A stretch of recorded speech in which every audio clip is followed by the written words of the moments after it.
Assalamualaikum warahmatullahi wabarakatuh. Salam Bimba, tetap semangat dan terus belajar.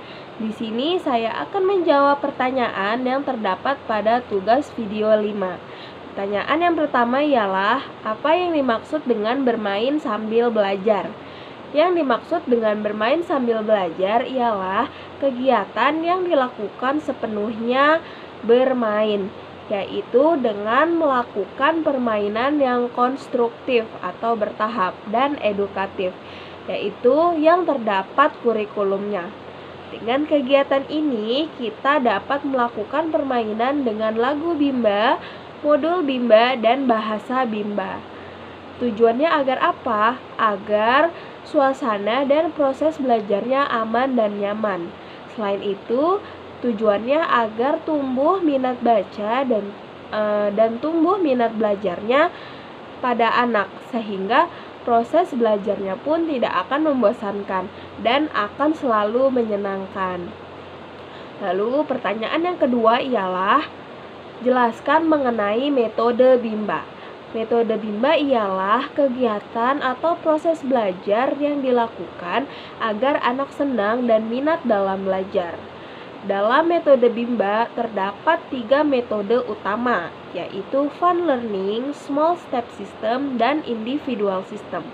Nah, ketiga metode tersebut ialah merupakan syarat mutlak yang harus dilakukan dalam pelaksanaan pendidikan yang menyenangkan. Nah, apa sih fun learning itu? Fun learning ialah proses belajar yang dilakukan dengan sepenuhnya menyenangkan. Artinya, dari awal kegiatan sampai akhir kegiatan, proses belajarnya harus dilakukan 100% menyenangkan. Tujuannya agar tumbuh minat belajar pada anak secara intrinsik. Seperti itu. Lalu, fun learning dapat kita lakukan setiap saat, kapanpun dan dimanapun.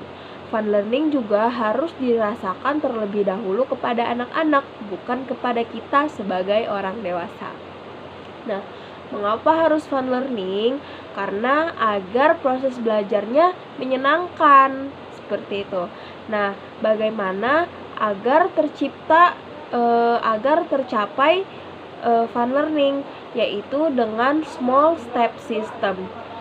Apa itu small step system? Small step system ialah proses belajar yang dilakukan secara bertahap, yaitu sesuai dengan kemauan dan kemampuan pada anak. Tujuannya agar proses belajar dapat dilakukan 100% menyenangkan. Mengapa harus small step system? Karena fun learning tidak akan tercapai jika tidak small step system. Lalu, bagaimana caranya untuk mencapai small step system? Caranya agar tercapai small step system itu dengan individual system.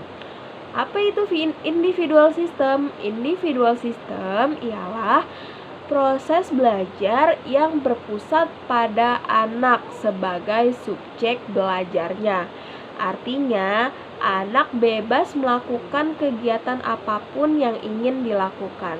Nah, kita sebagai motivator hanya memfasilitasi kegiatan yang mereka lakukan. Tujuannya agar proses belajar dapat dilakukan secara bertahap. Nah, mengapa harus individual system? Karena small step system tidak akan tercapai jika tidak individual system. Nah, individual system ini dapat kita lakukan dengan cara pendekatan diri terhadap anak. Contohnya dengan berdialog. Dengan berdialog, kita bisa mengetahui kesukaan mereka, dan kita juga bisa mengetahui karakter pada anak tersebut.